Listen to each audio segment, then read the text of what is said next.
mubashara ya ziara ya Rais wa Jamhuri ya Namibia Dr. Netumbo Nandi-Ndaitwah, na msafara wake ndio unawasili hivi sasa. Karibu sana mkoani Dodoma, karibu sana wilaya ya Kongwa. Nikumbuka kwamba hii ni ziara ya kitaifa kwa mwaliko wa mwenyeji wake Rais wa Jamhuri ya Muungano wa Tanzania Mheshimiwa Dr. Samia Suluhu Hassan, na hii leo amefika hapa kwenye kituo cha urithi wa ukombozi wa bara la Afrika, na hii ni kambi ya mafunzo ya kijeshi iliyotumiwa na wapigania uhuru wa nchi za Namibia kupitia chama cha ukombozi SWAPO, lakini pia Afrika Kusini ANC, Angola, Zimbabwe pamoja na Msumbiji. Karibu sana kwenye matangazo haya, ambapo akifika hapa matukio makuu ni atatembelea bweni lililotumiwa na rais wa kwanza wa nchi ya Namibia. Hapa tunamzungumzi ndio Sam Nujoma, ndiye ambaye alitumia bweni hili, lakini mara baada ya hapa tutakwenda kwenye eneo la picha. Mara baada ya hapo pia itakuwa ni kwenda kutembelea makaburi ya wapigania uhuru wa nchi ya Namibia.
Be careful. Oh.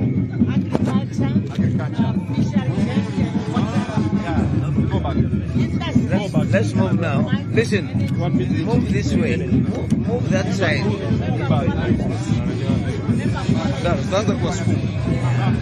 Stand there because it's going inside. No, stand there.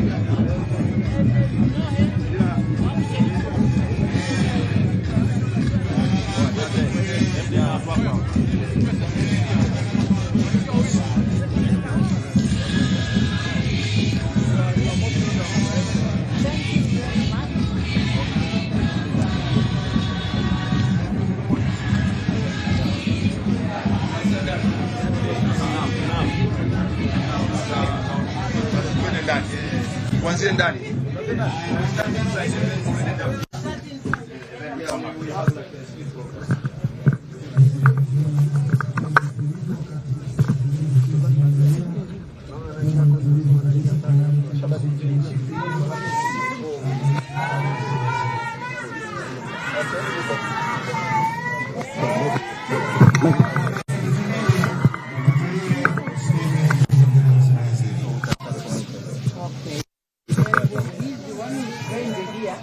Because actually, my husband went through military training here in Kongwa. oh, when the first group to come here was on the 4th of April 1964. Okay. Swapo, 300 of them. Was one of And then 2 days later, on the 6th of April 1964, is when now Frelimo arrived under Samora Machel. And together they lived in camps, constructing houses. And then in August 1964 is when ANC came here under Chris Hani. So you can see 4th of April 64, SWAPO was the first group. And then 6th of April 64, it was Frelimo under Samora. And then August, it was ANC. ZAPU and ZANU came in 1965. And then in 1966, September, Gamal Abdel Nasser, Julius Nyerere, and Karume came here to visit in 1966, September. So you can see the importance of Kongwa. But Kongwa goes back to 1914. This was a caravan slave route from what is today Congo, Rwanda, Burundi, and Uganda. So in 1876, the Anglican missionaries arrived in Papua. And then in 1914, they established a school here in Kongwa for freed slaves in 1914. Then after the Second World War, under the East African Groundnut Scheme, here was a big groundnut scheme.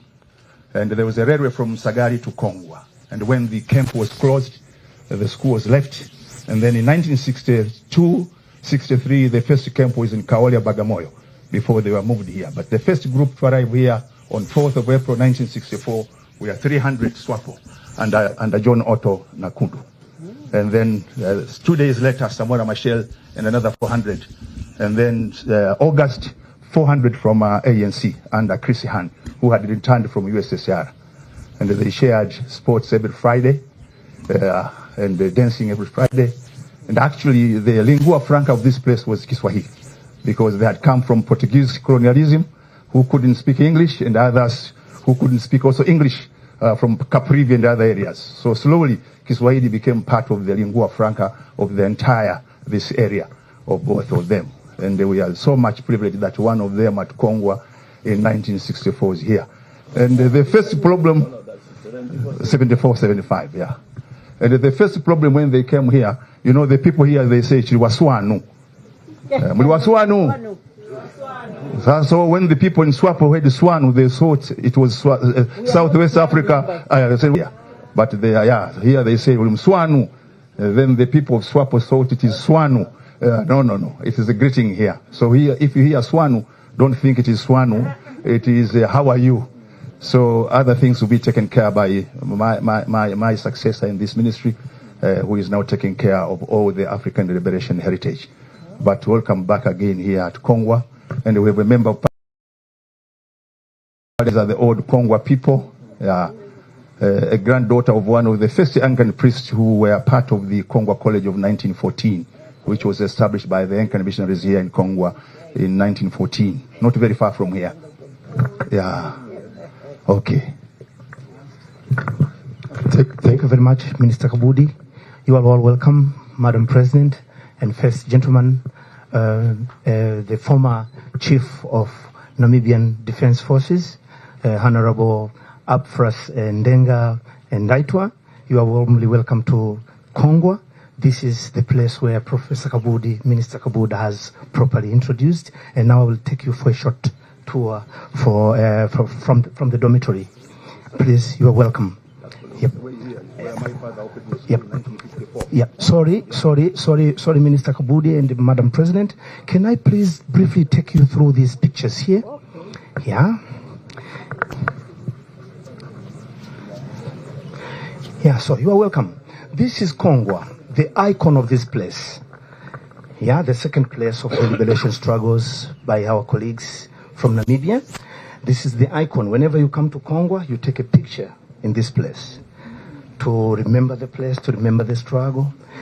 Yeah, and so this building symbolizes the place, but it was the first train station here, which the idea started with the Germans. Later on, it was improved by the English, who strategized it from 1944 onwards as the center for transportation of the goods that were produced here. And it was also, as said Professor Kabudi, the connection center between the Morogoro and Dodoma region during the colonial times. So this is the first building that we consider to be very iconic to those liberation fighters who lived here, followed by the airstrip, which was very significant for the logistics also, transportation of armory, transportation of the fighters, and those who came to train, our colleagues from Morocco, from Algeria, from Russia, China, and the cadres from Tanzania also used this strip.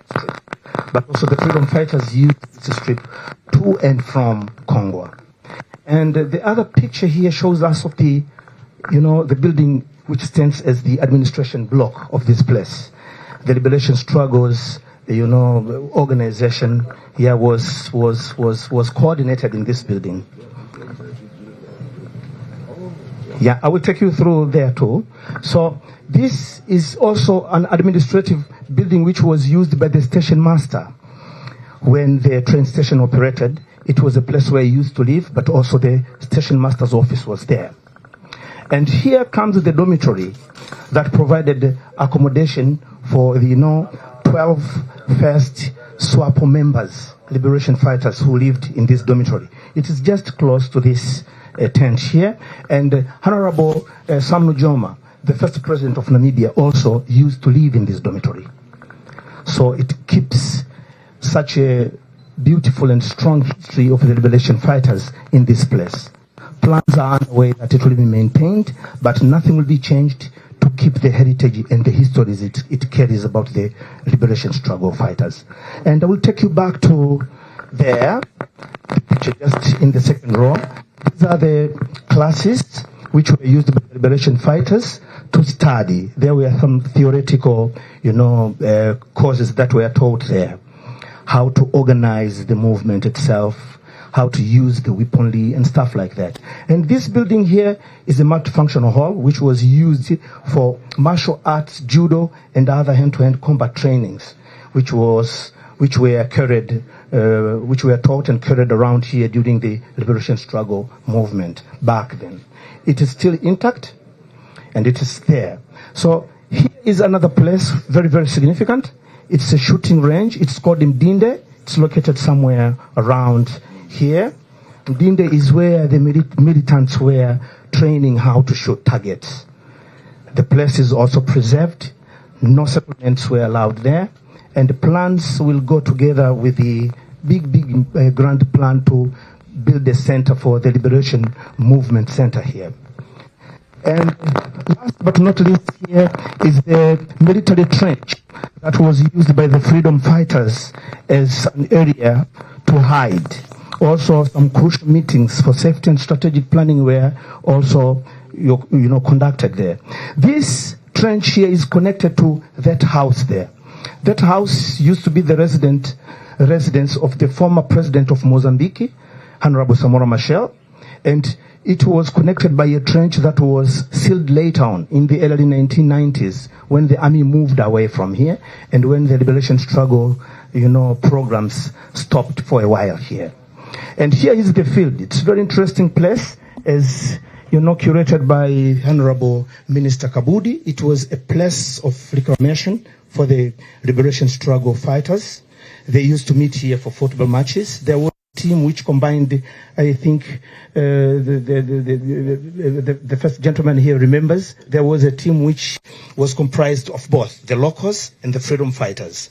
But also this is supposed to be the starting point where some of the liberation struggle fighters found their spouses. We have 2 of them here and some kids who were left by those members of the SWAPO here. You will see them. Actually, 2 of them, like we short to mention. We have many. Yeah, we have many. the kids. Yeah. All spouses. Yeah. Two of the spouses are here. One is Madam Luisa and the other one is Madam Foibe. Madam Luisa is happy to be here with her daughter. She is here, but Madam Foibe's son is still in Namibia, and they have never met yet since he left in 86. So she is really looking forward to meet. Yes, and here is the grave. We will be visiting this grave site later. This is where fighters are rest for the moment. 3 of them were swappers. The first one is the senior, Ishmael Haindongo. He is resting there. Then we had the second place is called is for Helena Amshira, the only lady to be buried there. And we have also Gabriel Schipper. These graves are located close to one another, but they are within the place where the rest 8 liberation fighters also are laid to rest. 3 of them from NAC. We have Don Nangu, and we have Peter Arendt, and the other one is Andrew Mbemba. The 5 Mozambican from Frelimo were not yet to be named, but they are also resting there. You will be visiting there and you will get to understand them. Gabriel Schipper, you were there with him. That's quite a good memory. And we are very thankful that the Heritage Center and the Embassy of Namibia corroborated in the rehabilitation of the graves. Actually, the rehabilitation will go to all grave sites. Please welcome to another site for your tour this afternoon. Tupisha hapo sehemu ya kwenye picha kubwa hapo tafadhali. Mtazamaji wa Maelezo TV, ni ziara ya Mheshimiwa Rais wa Jamhuri ya Namibia Dr. Nandi-Ndaitwah. Sasa anaelekea katika bweni lililotumiwa Rais wa Namibia Sam Shafishuna Nujoma, rais wa kwanza huyu wa Namibia, na hilo ndilo bweni ambalo lilitumika wakati huo ndio Sam Nujoma. Maelekezo hapa. Yeah.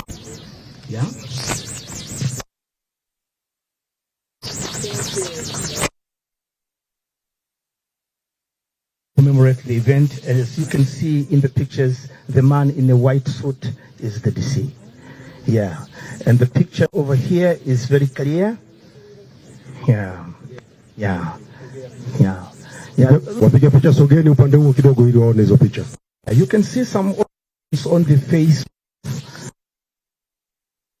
It's AI. They call it AI nowadays. We had pictures which were very, very poor in visibility. So we try to improve them just to get the impression that the pictures were properly taken. But we will be working on them to get proper impression of all those who were taken in those photographs. And so here is the mark. This is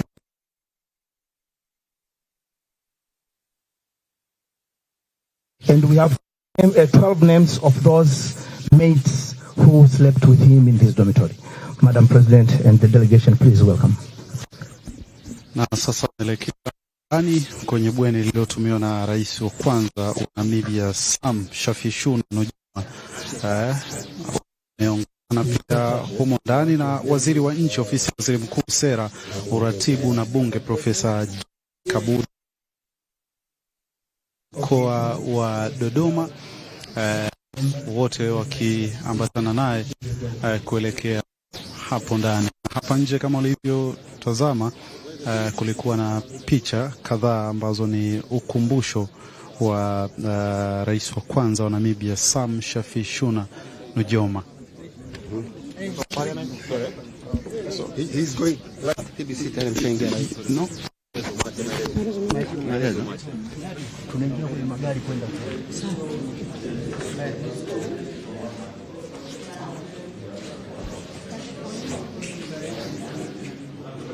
We are very pleased to hear that, Madam President, you remember members who used to occupy this dormitory. Tobias Ainyeko is the first commander of the Namibia People's Liberation Army of Namibia, Plan Military Wing. Yeah, but he left us in a very difficult situation. He was crossing the river from Zambia, getting into Namibia, along the borders in Katima Mulilo, and the canoe was then shot. So currently, this year we are going to have a symbolic grave for him because his body could not be found. So we will have it at the Heroes Acre, together with one of our vice president of SWAPO, Bariden Shimbrai, also disappeared from Zambezi region, Katima Lilo, with no trace. So now we are just going to have symbolic graves for them, 2 of them. Thank you very much for that history, which adds to our rich heritage in this site. And we promise to find the photos of these 12 members who used to occupy this dormitory alongside President Nujoma, and most to get the pictures and keep them intact in this place. Yes. Na kibao hiki cha kwanza ambacho ni majina ya kundi la kwanza la wapigania uhuru wa Namibia Tanzania wakati huo April mwaka 1964, na katika kibao hicho yako majina kadhaa ambao ni wapigania uhuru waliokuwa wameambatana na rais wa kwanza wa Namibia Sam Shafishuna Nujoma. Endelea kutazama tafsiri ya kile ambacho humu ambamo tumo sasa hivi ni bweni lililotumiwa na rais wa kwanza wa Namibia Sam Shafishuna Nujoma alipofika Tanzania wakati huo. Tambo. That it is here where all the freedom fighters learned about the sanctity of life. Yeah. So it was known as the University of Life by Oliver Tambo. Yeah, and that's the Mdinde, the freedom fighters at the Mdinde site in action. Yeah. Yes, please welcome to see.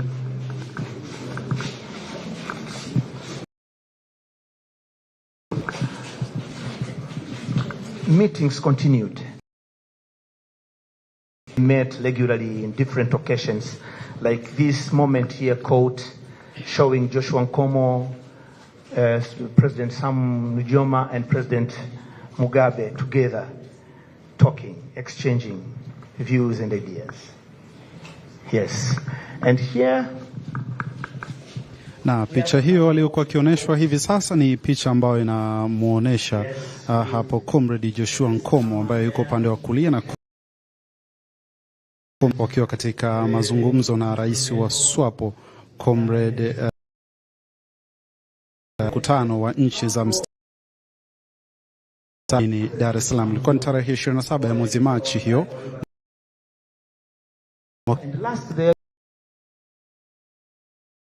is of Honorable Mugabe. Yes. Yeah, so here Sam Nujoma continuing the talks about the struggle back then. Yes. And here is where you see Sam Nujoma as a Tanzanian. You can see his passport here. And Ngale. Yes. Yes, and he was a teacher from Dodoma. No doubt about that. Yes. Yes, welcome here please. Na picha ambayo imetoka kutazamwa hapo ni picha ambayo ni hati ikionyesha hati ya kusafiria iliyotolewa na Jamhuri ya Muungano wa Tanzania kwa Sam Nujoma wakati wa harakati za ukombozi, na hii ni kielelezo pia cha dhamira thabiti ya Tanzania katika kuunga mkono harakati za ukombozi wa Namibia na wa bara zima la Afrika. Yes. Yeah, and here in another meeting President Sam Nujoma is addressing another meeting here in Dar es Salaam, Lumumba, Tanzania. Yes. Yes. Who was the political commissar? Kingunge Ngombaremwele was the one who was the political commissar. And that was in Dar es Salaam at the Institute of Adult Education. And it was a SWAPO meeting. Yeah.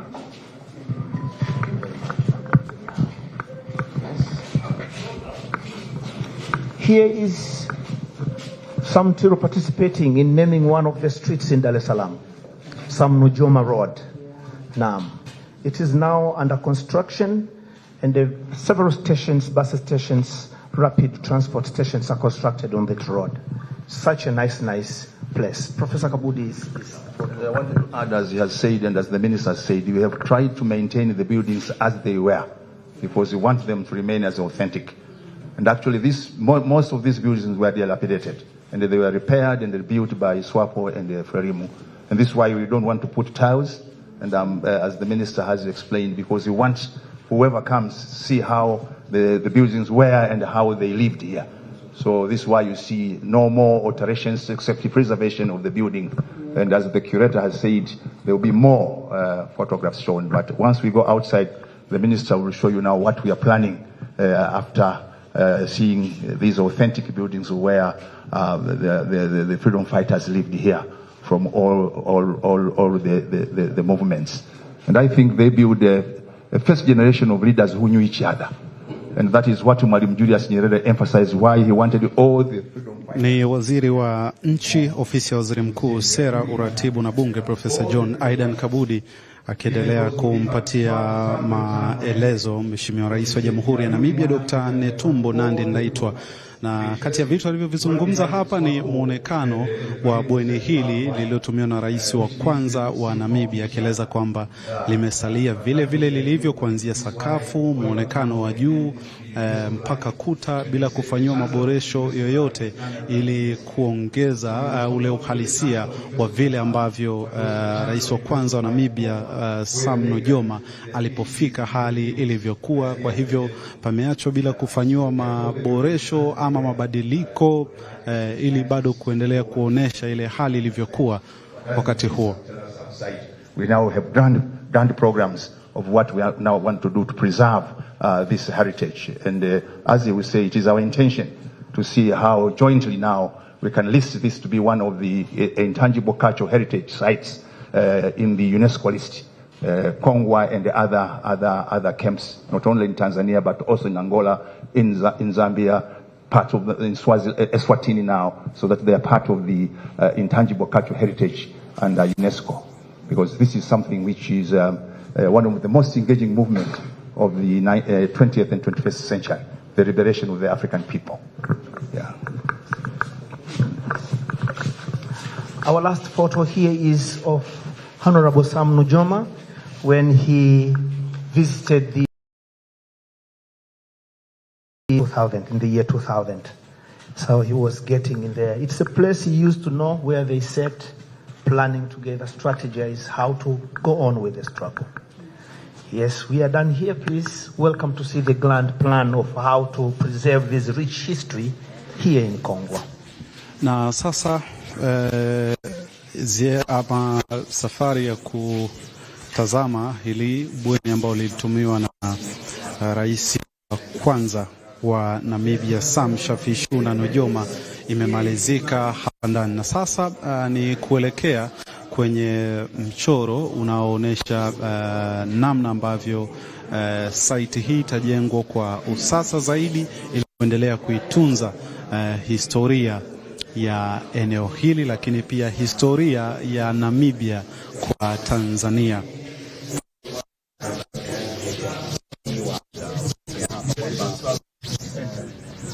The new constructions will be taken a few meters from here, while the old constructions, buildings and all the spaces here will be maintained as they are but preserved. So you can see several units will be constructed here. Given the specifications already, we will have the overall florage, the office area, museum area, where we will be collecting a lot from these partner parties and the partner countries that were participating in the liberation struggles. And we will have also the archive center, where all these stories will be preserved also, including the publications, articles, and all those materials. We will also have a research institute here to keep the place alive and continue the research about the liberation struggle here. And we will also have a media center, a hotel area, restaurant area, a shop and a souvenir store area. Relocation of the schools will also be done. We have 2 schools in this site right now, but the moment this grand plan is executed, the 2 schools will be moved in a location which is already prescribed. And last but not least, we will continue keeping the memorial park and the garden, sports and leisure, plus monuments. Please welcome Professor Kabudi for any more. And actually, I want to add, we'll also be building hostels here. Because our intention later on is for students from all over the continent of Africa to come here and spend between 3 to 6 months. So together with all this, we'll be constructing hostels so that and more activities. And now we'll be, the standard gauge railway goes up to Gulwe. And from Gulwe to here, there will be a tarmac road, which means it will be easy for people to disembark at the Gulwe standard gauge railway and then come to here and go to Dodoma, come back, again go back to the Ziiara and go wherever they're going.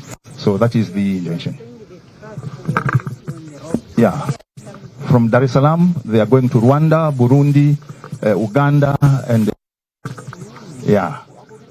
So they are going to those areas. And quite interesting, I was reading, someone has written a PhD about the life of the freedom fighters here in Kongwa, which is very interesting. Who is now teaching at the University of Western Cape. And his PhD was on exile history and ethnography of SWAPO camps. And he is talking a lot about Kongwa. And quite interesting, quoting one of his quotations. He says, Swahili became the primary form of communication across the main ethnic divide among the exiled Namibians at Kongwa. Swahili was also used to communicate across Kongwa's liberation movements, whose members had been exposed to different colonial languages.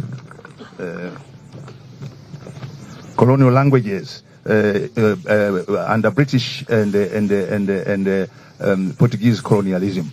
So you can see that actually there are more information about Kongwa which have now they've been written in the book has been published. And we are so glad that you are one of those champions of making Kiswahili the language of SADC when you were the Deputy Prime Minister and the Minister for International Relations, not knowing that actually that was the lingua franca here as recorded by this. And from Chris Han again, his reminiscences about Kongwa, they are very interesting.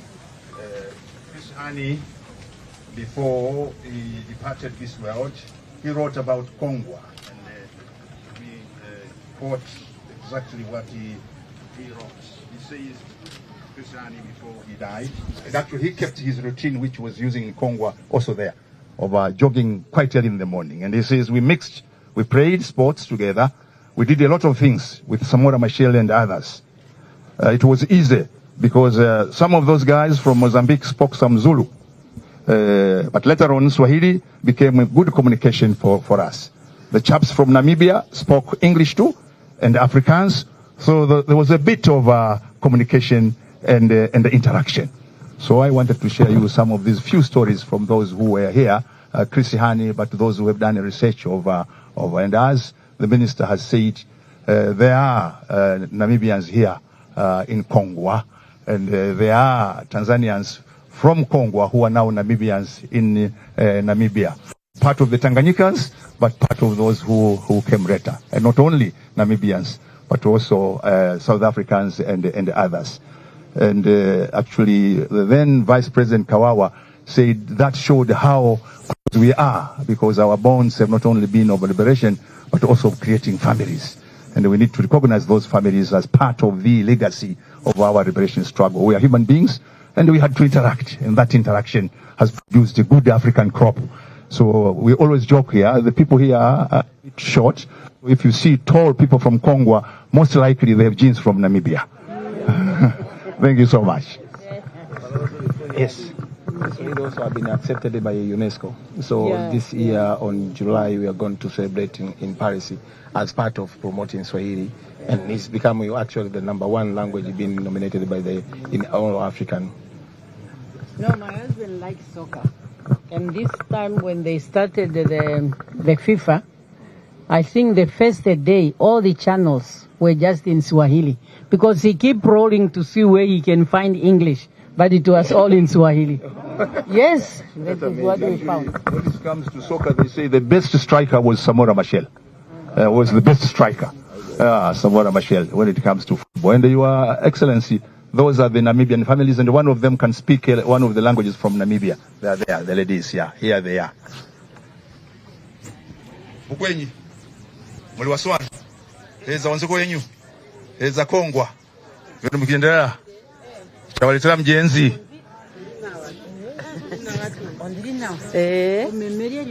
Memeonge ou, tato, nashikalepo. Nashikalepo. Nashikalepo yake. Namala. Ya Namala. Mark Namala. Are you listening, Minister?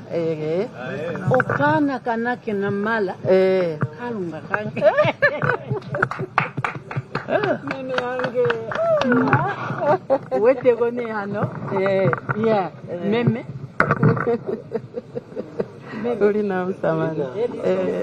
Your father and my village, we are from the same village. Meme wako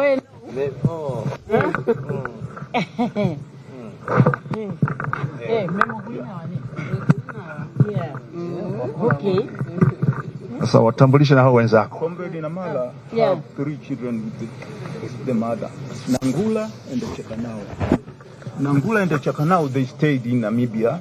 The rating Kongwa in 1986-87, he came to collect all the children of Namibia to Zambia, and then to Nyango, and then to vote for the independence of Namibia. So this is the mother. The daughter died in Namibia. They buried in Namibia. Men of the day. All the two? Yeah, 2 of them.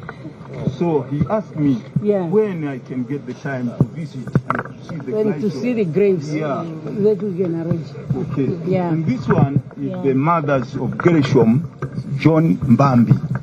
He was a freedom fighter from Swapo. So Gershom is still alive, and many others. This is the daughter? No, the mothers. The mothers. Of Gershom, John Mbambi. Mbambi. He's still alive in Namibia. Are you in contact with him? No, it's not easy. Yeah. But through Beauty Matongo, Greenwich Matongo, I've got some communication with other. Yeah. Come. We have to get our family. So, through Beauty Greenwich Matongo. Yeah, I get some information. About who? About her son in Namibia, you know. Okay. Even there is. You can get the name of the son. Then we'll trace it. Yeah, but he needs to see. Yes. You can arrange. Yes, we can. There are many. Some others children from Nakashiru. Also there. Yeah. So there are many from Kongwa. Last year I have been in Namibia. Yes.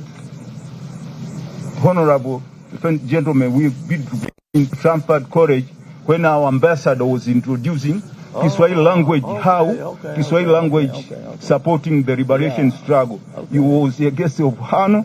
I told you I'm coming from Kongwa, so we take many pictures with me. But, you know, today is a great day. You are here in Kongwa. The people of Kongwa, they are very happy because since the Rais Mujoma visited Mpohamba, visited Kongwa and others, so we know we are the part with Namibians. I'm sure from you and our government you can arrange how the mothers of Kongwa, they can see their daughter in Namibia. Yes. Yeah. What is the father of your children? What is the baba yake wa mtoto? Watoto wako. Jina lake John Mbabi.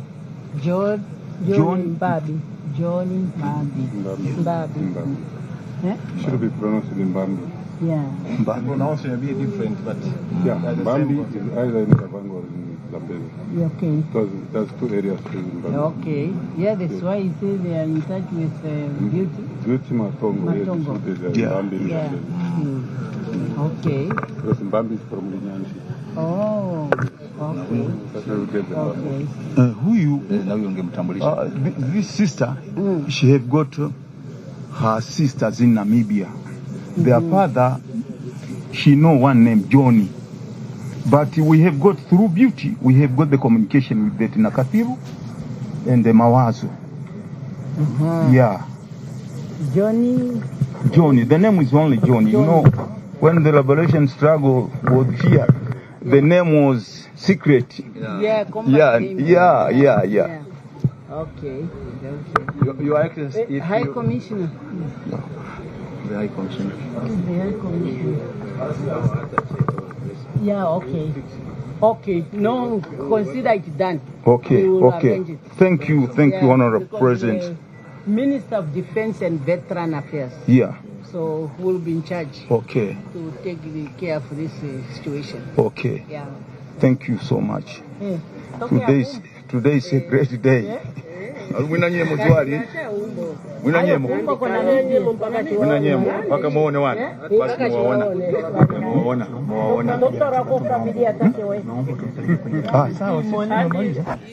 Mtazamaji wa Maelezo TV, kinachoendelea hivi sasa ni Mheshimiwa Rais wa Jamhuri ya Namibia Dr. Netumbo Nandi-Ndaitwah akikutanishwa na baadhi ya akina mama ama wanawake wenyeji wa hapa Kongwa ambao amewasikiliza, pia wamebadilishana mawazo hapa na pale, lakini kati ya vitu ambavyo vimevutia wengi ni sehemu ya kina mama hawa wakiwa na watafuta watoto zao. Yuko mmoja na kijana wake ambao wako Namibia, na Mheshimiwa Rais wa Jamhuri ya Namibia Dr. Netumbo Nandi-Ndaitwah ameahidi kuhakikisha kwamba wanakutana tena na ndugu zao. Lakini kati ya vitu ambavyo vimekuwa ni changamoto, ikumbuke kwamba wakati huo harakati za kupigania uhuru wa nchi ya Namibia, majina ya wapigania uhuru yalikuwa ni siri. Kwa hivyo ndio maana awali ilikuwa ni ngumu kidogo kupata jina la baba ili kuweza kukutana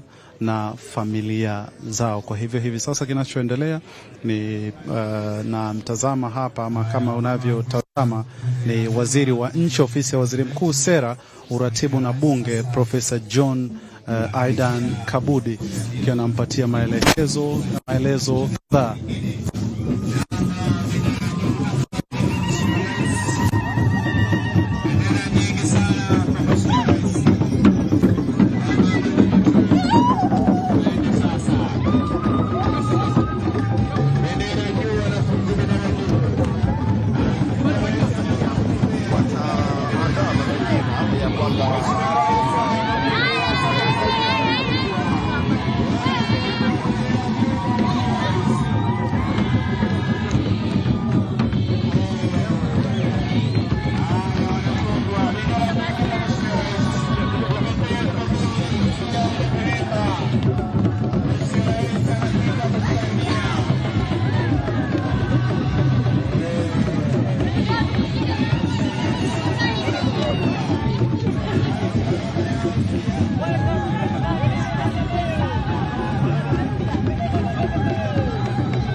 Ni ziara ya Mheshimiwa Rais wa Jamhuri ya Namibia Dr. Netumbo Nandi-Ndaitwah. Hii ni ziara ya kitaifa kwa mwaliko wa mwenyeji wake Rais wa Jamhuri ya Muungano wa Tanzania Mheshimiwa Dr. Samia Suluhu Hassan, ambapo hii leo yuko wilayani Kongwa mkoani Dodoma, na hapa ametembelea kituo cha urithi wa ukombozi wa bara la Afrika ambacho kiko hapa wilayani Kongwa. Ikumbuke kwamba hii ilikuwa ni kambi ya kwanza ya mafunzo ya kijeshi ambayo ilitumiwa na wapigania uhuru wa nchi za Namibia kupitia chama cha ukombozi SWAPO, lakini pia Afrika Kusini, Angola, Zimbabwe pamoja na nchi ya Msumbiji. Akiwa eneo hili la Kongwa ametembelea pia bweni lililotumiwa na rais wa kwanza wa Namibia Sam Shafishuna Nujoma, rais wa kwanza wa nchi hiyo, ambapo maelezo kadhaa kuhusiana na kituo hiki yametolewa na waziri wa nchi ofisi ya waziri mkuu, sera, uratibu na bunge, Profesa John Aidha Kabudi. Na mara baada ya kutoka hapo, hivi sasa Mheshimiwa Rais wa Jamhuri ya Namibia Dr. Netumbo Nandi-Ndaitwah ni zoezi lilosalia hivi sasa ni zoezi la picha za pamoja.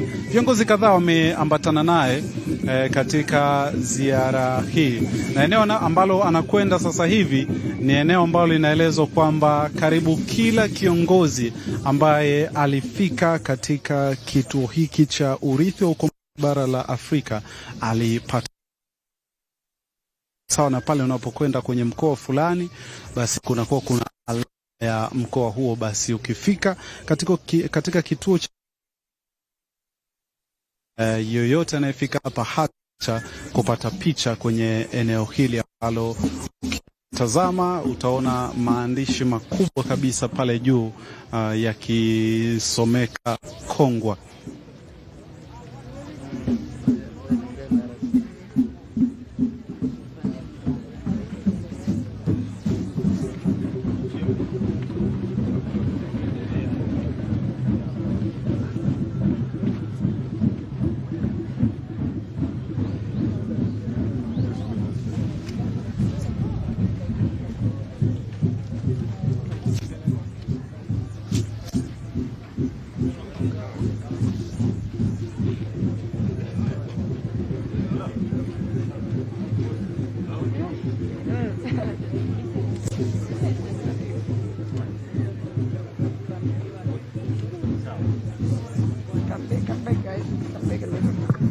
The first picture. This is the only first picture.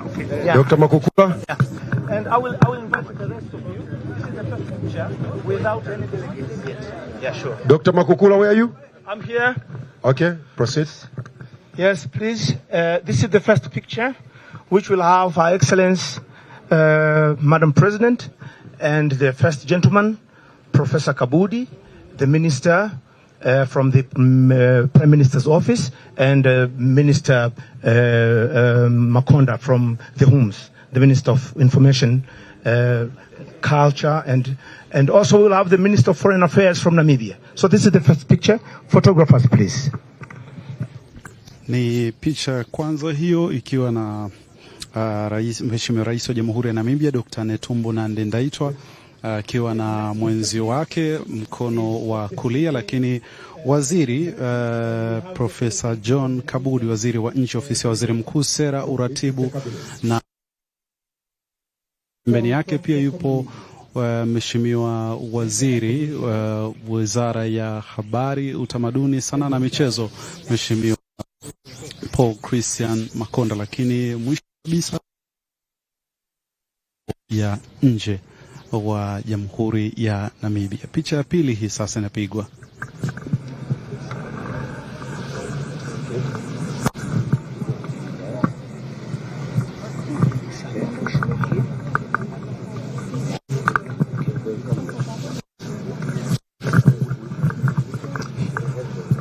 Please, that's the second photo.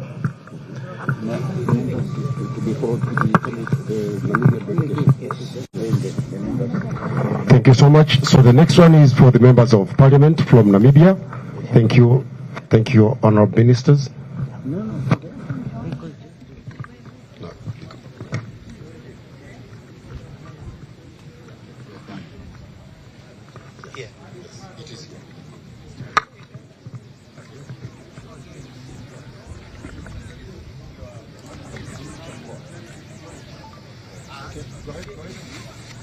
Photographers, please.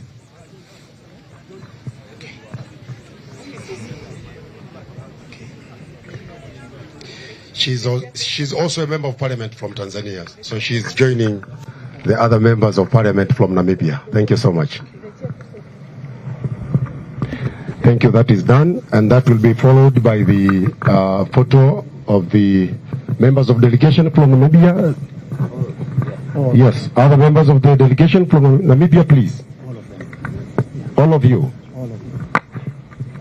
Except the ministers who taken it already. Other members of delegation? It is a little bit sunny, so if we can do it quickly.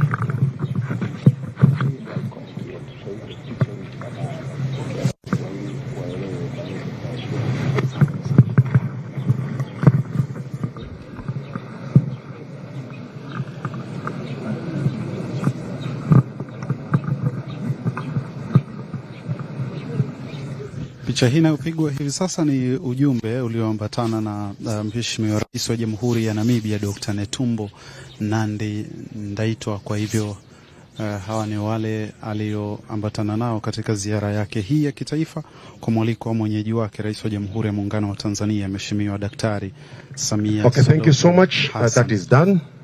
We can proceed now from Tanzania. No. The sitting, you remain. So thank you so much. Now we come with the Minister of Foreign Affairs from Tanzania. Please. Yes. Read by the Deputy Minister. For Minister of Foreign Affairs, Tanzania, please.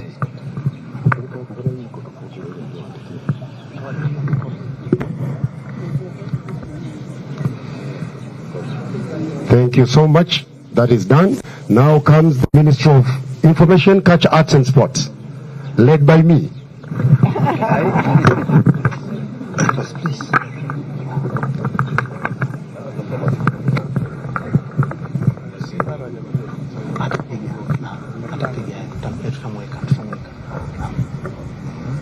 Na sasa ni picha ya Wizara ya Habari, Utamaduni, Sanaa na Michezo. Yuko waziri, yuko pia katibu mkuu wa wizara hii, ndugu Gerson Msigwa, ndio ambao wamemaliza kupiga picha hiyo. Mheshimiwa Diwani, please. Das, Ras.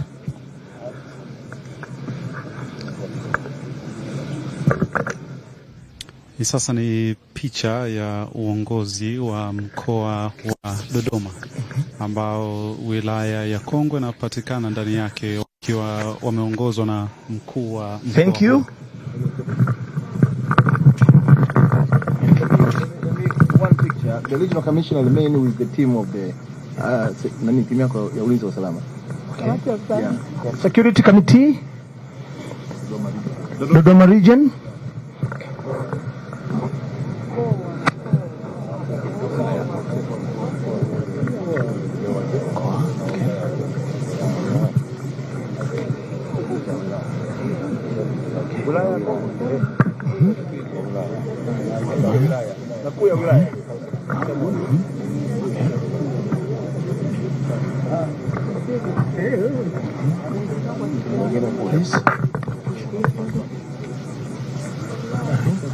Sogea kule kidogo. Sogea kule.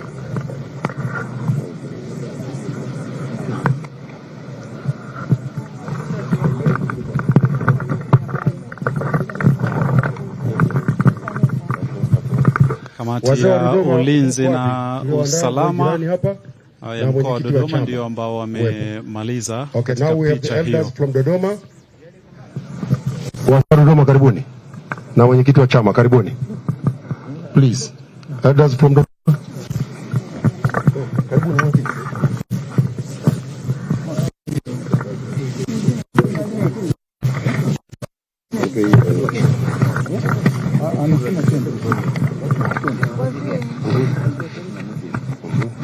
Mama.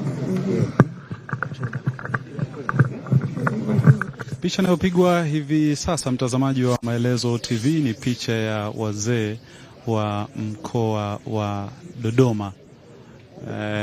Kama ndivyo basi kamati ya siasa ya wilaya tuungane kwenye picha kukamilisha. Kongwa hapa mkoa wa Dodoma kwenye ziara ya Mheshimiwa Rais wa Jamhuri ya Namibia Dr. Netumbo Nandi-Ndaitwah. Ikumbuka kwamba hii ni ziara ya kitaifa kwa mwaliko wa Rais wa Jamhuri ya Muungano wa Tanzania Mheshimiwa Daktari Samia Suluhu Hassan, ambapo hii leo katika ziara yake ametembelea kituo cha urithi wa ukombozi wa bara la Afrika, ambapo hii pia imetumika kama kambi ya kwanza ya mafunzo ya kijeshi ambayo itumiwa na wapigania uhuru wa nchi za Namibia. Akiwa hapa Mheshimiwa Rais Dr. Netumbo Nandi-Ndaitwah ametembelea iliyotumiwa na rais wa kwanza wa Namibia Samshafishuna Nujoma na kutazama picha mbalimbali ambazo kupitia picha hizo yametolewa maelezo muhimu kweli kweli, ambapo amepata maelezo hayo kutoka kwa waziri nchi ofisi ya waziri mkuu sera na bunge Profesa John Kabudi, lakini pia maelezo kutoka kwa waziri wa habari, utamaduni, sanaa na michezo Mheshimiwa Paul Christian Makonda. Endelea kufuatilia zoezi hili. Ni wanafunzi hawa wa shule hii ambayo ndipo kituo hiki kilipo. Mwelekeo sasa hivi ni katika makaburi ambapo wapigania uhuru wamepumzishwa hapo.